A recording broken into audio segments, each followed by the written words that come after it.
my name's Damon Gibbons. I'm the director of something called the Centre for Responsible Credit, which, for want of a better description, is a think tank, as you might expect, on credit and debt issues.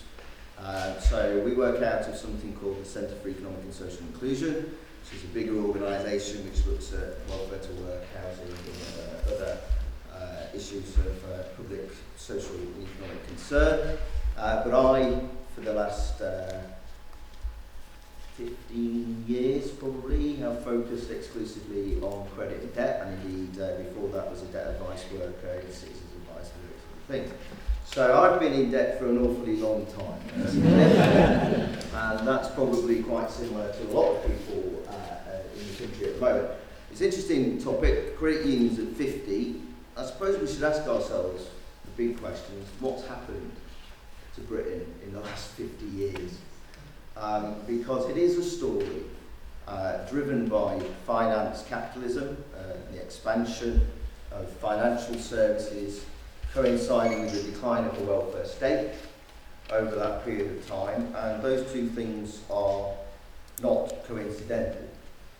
So people have become more self-reliant and used financial services to manage risks as governments of successive political persuasions have sought to retrench public provision, cut taxes, put more money in individuals' pockets allegedly so that they can make their own choices about what they want out of life. And financial services therefore have grown in enormous importance in all of our lives, be it whether or not you want some choice over where to live, some longevity around your tenancy or your security in a house.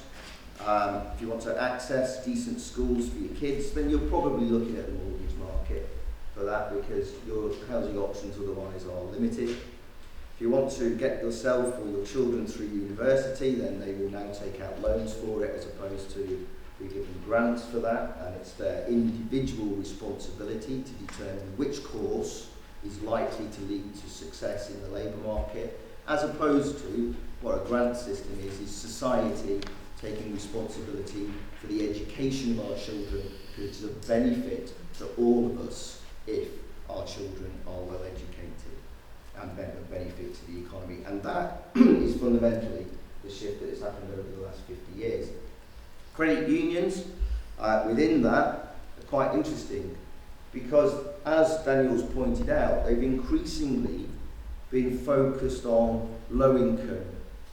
From a public policy perspective, their role is to target and provide an alternative, more affordable alternative, to that group of people that mainstream financial services providers don't want to provide services to, because they're not seen as profitable unless the prices are ramped up so high that it's exploitative and dangerous in terms of its impacts. Now, credit unions themselves don't necessarily see themselves in that way. They see sustainable growth and the need to serve a number of different demographic groups of different risks in order to build a sustainable membership base. But I think certainly politics and regulators, if you like, have been guilty of seeing credit unions as having the job of serving groups that nobody else wants to serve, and to some extent CDFIs as well. And of course, one of the issues with financial services markets and the fact that there has been this growth in the importance of financial services is that they are regressive. You know, we could organise welfare state systems and do it through progressive taxation. As soon as you start saying, actually it's on an individualised basis and it's based on your risk, then the poorest pay the most for services. So it's regressive in that sense. And one of the issues that we've got here is if we're expecting a sector of the financial services landscape, credit unions and CDFIs, to serve those people with the highest risk and simultaneously build all the structures necessary to deliver services to them, then to make that actually profitable, economical, you have to charge people a lot of money. And that's worsened by the fact that we're talking generally about those structures being very small scale, localised initiatives. And that fundamentally is the problem. Because as soon as we then start talking about that sector, serving low-income people and providing alternatives to payday, for example, then it becomes very difficult to actually see how that can be done whilst keeping the prices down such that they're affordable for those people who need them. Now, my issue would be the model isn't right. Frankly speaking, what there ought to be is some progressive notion of what financial services look like and how they're funded. And that would have been the case if we went back 30, 40 years ago, where it was impossible for banks to actually single out which one of you was a higher risk or a lower risk than another to any great degree. So they would have a flat rate charge, pretty much, in terms of interest rates, no matter who their customers were. And that meant that there was some cross-subsidy from lower risk groups to higher risk groups. And that's gone. And in fact, the danger, I think, with the credit union movement and the sector, more broadly, if we include CDFIs in it, is that it doesn't accept that fundamental issue about the need for it to be seen as part of a wider sector and for some transfer of resources from mainstream banks who aren't serving these groups to those who are willing to do so. And that transfer can only happen really at the scale we need it to happen if government legislates for it to happen and recognises that banks have been shirking their responsibilities to low-income communities for far too long. The evidence is there in the United States from the Community Reinvestment Act, which Daniel mentioned, as a mechanism to do that. But government and the banks themselves, of course, will resist that for the foreseeable future. So it will take a campaign to do it. I just want to talk as well about the other difficulties that credit unions particularly face in terms of getting to scale. I mean, you will all know about common bond issues. I'm not particularly talking about that, but it would be good, obviously, for relaxations, further relaxations around that. It's quite interesting to see some of the moves that have been made for credit unions to serve, for example, housing associations' client base as opposed to just other areas' client base and so forth.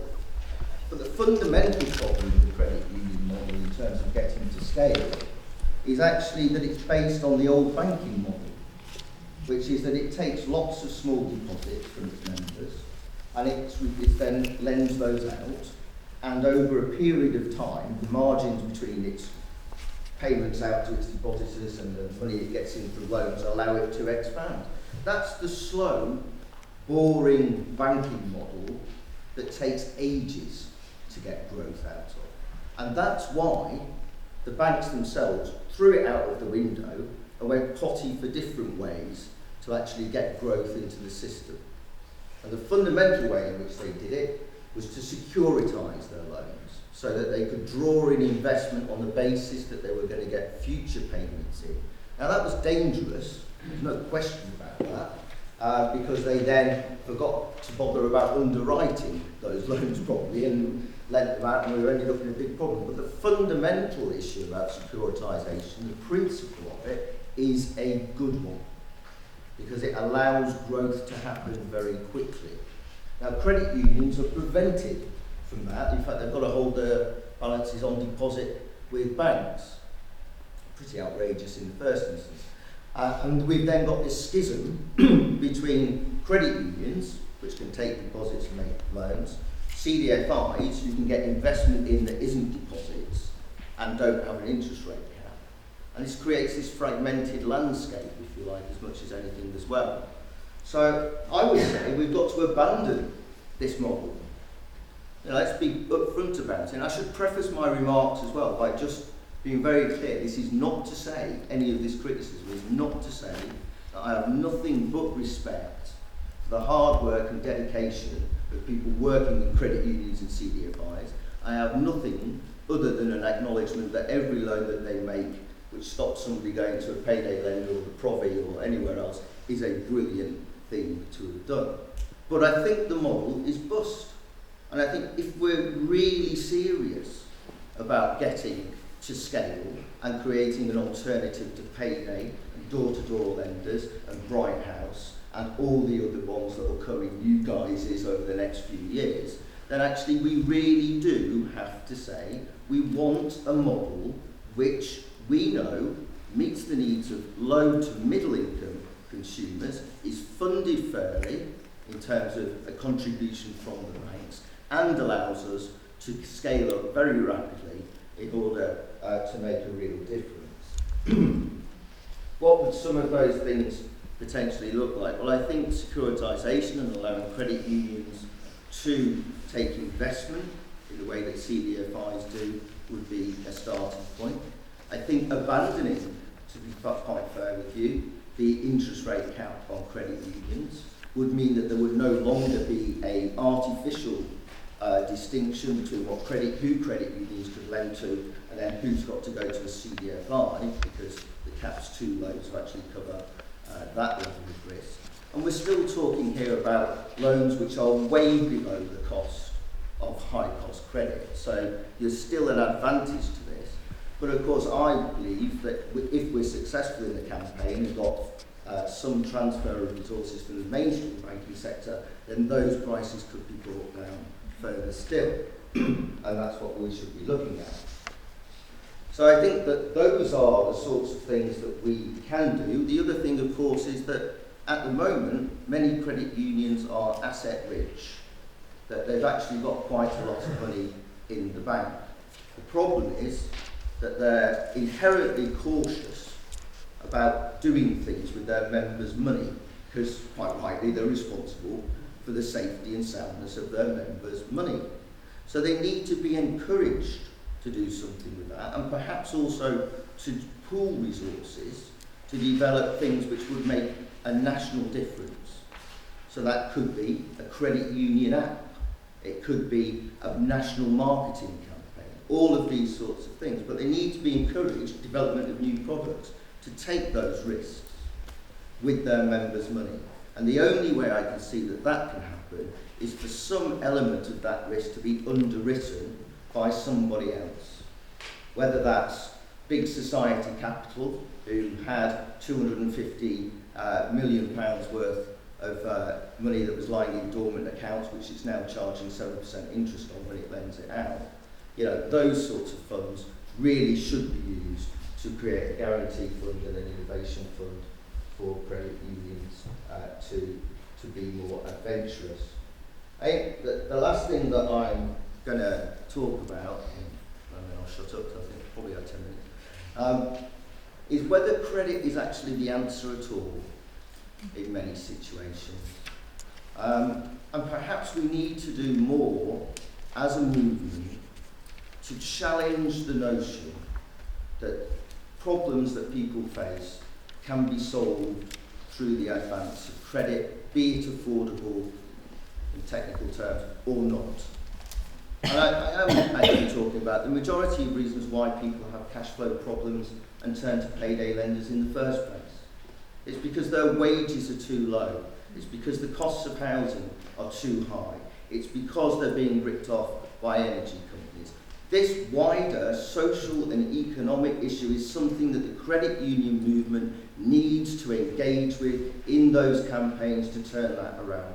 For too long, the credit union movement, and I'm not being critical of anybody in particular, has seen itself as if it were a separate sector, not needing to engage in the demand side, why people are turning to the use of credit and why credit unions are being under pressure to perform a public policy role for which they are ill-suited in many cases. So I think that there is something about forging a campaign over the next 4 years, because clearly things ain't going to get any better over the next 4 years. In fact, they're going to get a lot worse. And that does mean that people working in credit unions need to link up with people working in workplaces to raise the living wage and to get people decent jobs and so forth. And I hope that that's the start of something that we will see over the next 4 years, a much more active and critical credit union movement. Thank you very much.